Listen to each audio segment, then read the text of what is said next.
Come on, let's try again. Why isn't it working? Hi guys, and welcome back to the channel, and welcome to the channel if you're new here. This video marks the start of my new camper van build series. When I say camper van, it's more of a camper truck. This isn't my first rodeo. If you've been following the channel, you'll remember I did a van build series before, maybe a couple of years ago now. Maybe it was longer than that, I can't actually remember. And I documented the whole process of converting my 1998 Mark V Ford Transit into my dream camper van. But after a breakup and getting pretty depressed, I sold that and, well, I've got to start again. This is my 1999 Mercedes Vario 612D, and I'm going to be converting it into my dream off-grid expedition camper. My home on wheels, actually, because I'm planning to live in it. I've had very mixed opinions when I tell people I'm converting a truck to live in. Most people are really supportive of it. Other people are like, why would you want to do that? Why don't you live in a house and pay a mortgage for the rest of your life? Well, I don't particularly like that idea. I think this is going to give me a lot more freedom, and I value that more than having a fixed address. I was on the lookout for a Mercedes Vario truck for ages, and then this one came up and it looked like a really good example. I travelled all the way to Cornwall to pick this up. I looked at it in the dark. I had seen a video previously, so I wasn't buying it completely blind. But I've got a feeling it was sitting around for quite a while, and when I drove it home, the prop shaft centre bearing absolutely shat itself, which pretty much forced me off of the road, and then I got stuck in the mud, and it was a right traumatic experience. I ended up sleeping in the cab overnight. You can watch that video. It was a right nightmare, to be honest.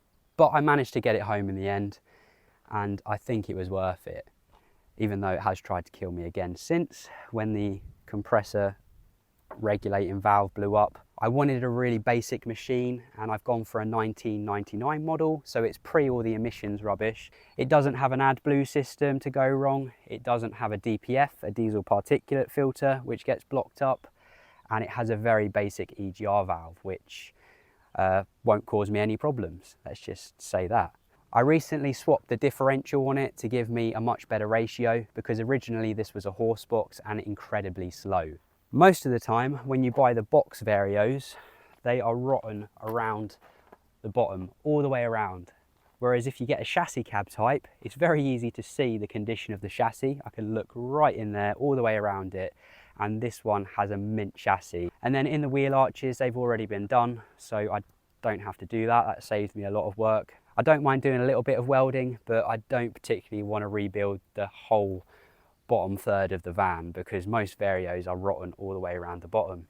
They came with two engines, the 4.2 litre 4-pot engine, which is a very heavy duty truck engine, but it's quite noisy. I've gone for the 5-cylinder OM602, which is a 2.9 litre turbo diesel, and it sounds gorgeous. For a diesel engine, they don't sound better than this. This one's a little bit smoky at the moment, so I need to still sort out that problem. I think it's to do with the glow plugs, so I'll be making a separate video about that just in case any of you guys have a similar issue. So let me show you around and talk about a few plans I have. Starting at the front then, we've got a bit of rust along here. I plan on sorting that out, but I'm gonna get a box mounted on the back first while it's sunny, because then I can carry on with the conversion when the weather gets crap. And then I may just come back to this maybe next year if I don't have time this year, because time just flies. I don't know where this year's gone already. And I do work full time, so doing this alongside my full-time work is a little bit tricky. Got this huge windscreen, so great visibility. You sit really high up in the Vario, and we're going to be sitting even higher when I get the new shoes on it. I'm going to be putting some big off-road heavy duty wheels on this. I've found a manufacturer in Germany. They're custom wheels, they're quite expensive, but if this is going to be my home, I'm going to put some decent shoes on it. And I'm also planning on maybe putting a lift kit on it, just to make it a bit more overlandish and even bigger, because bigger is better when it comes to an overland truck. You want as much ground clearance as possible. We've got glass headlights, so we won't have the problem with them going cloudy in time like all the new plastic ones do. They're 27 years old and they still look as good as new. The front bumper needs a little bit of work. I think that's covering up some damage, and then there's a split in it down here as well. But I do plan on making a custom bumper for this, or at least modifying this one so that I can put a bumper winch on it, because I think they look cool and it will serve a purpose just in case I get stuck in the mud again. This isn't a four-wheel drive model, it's just two-wheel drive. How often do you really need four-wheel drive, especially if you're driving through Europe on the lovely roads, which is what I enjoy doing most. Yes, it would be cool to have a proper overland camper van with four-wheel drive, but I don't think I would use it that much anyway, and it's going to cost a hell of a lot more to run in fuel.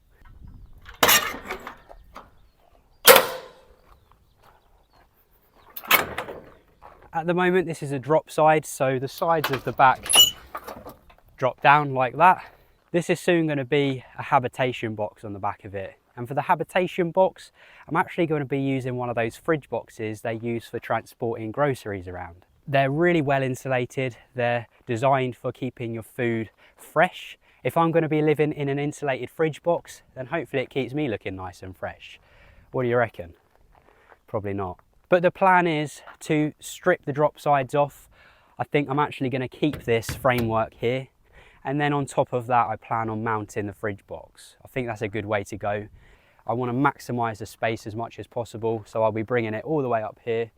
I'm still yet to decide whether I'm going to go on top of the cab as well, or maybe I'll just keep it nice and square on the back. One of the nice things about doing it as a chassis cab is the fact you can design your box however you want on the back of it, and then later on, if you decide to change the base vehicle, you can just move your home from one vehicle to another. What are those animals that change their shells? And if they don't like it, they can just... Is it a hermit crab? Yeah, I think it's a hermit crab. It's 1, 2, 3, 4, 5, 6, 7, 8, 9, 10, 11, 12, 13. 13.5 foot just on this back section. So if I can get a 14-foot fridge box to go on the back of here as my Habitation living area, I think that would be ideal. And you can actually get 14-foot fridge boxes. Although the roof needs a bit of work. Good views from up here. Now I've got to try and get down. Didn't think about that.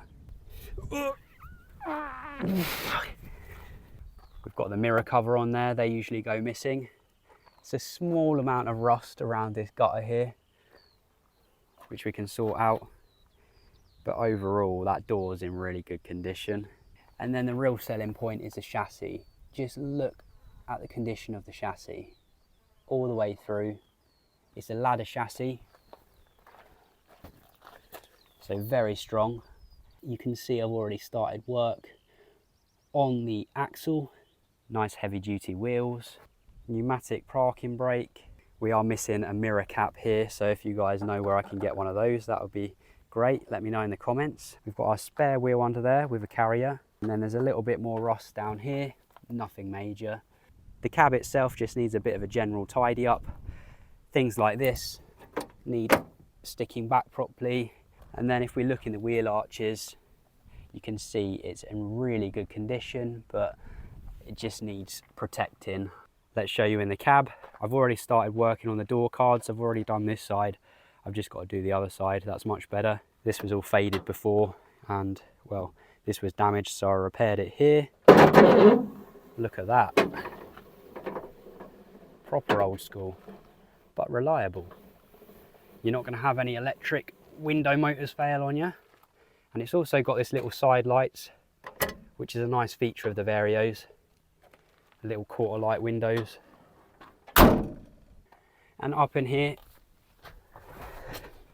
again, I've already started repairs. So this badge, I had to remake that. It's still not perfect, but it's much better than it was. It was all broken up when I first got it.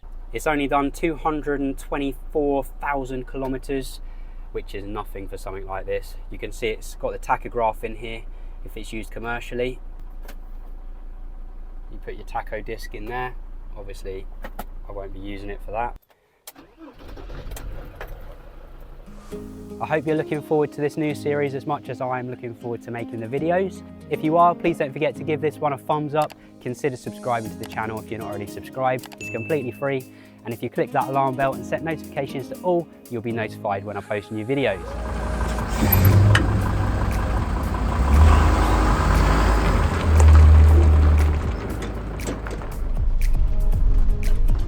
It's going to be even better when we've got our off-road tyres. Let's try not to kill the sheeps. sheeps.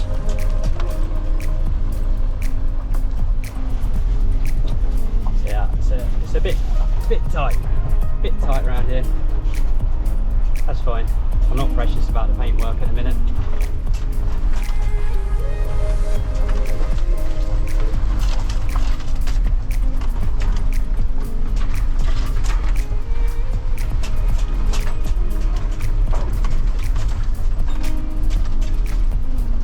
This is a good test for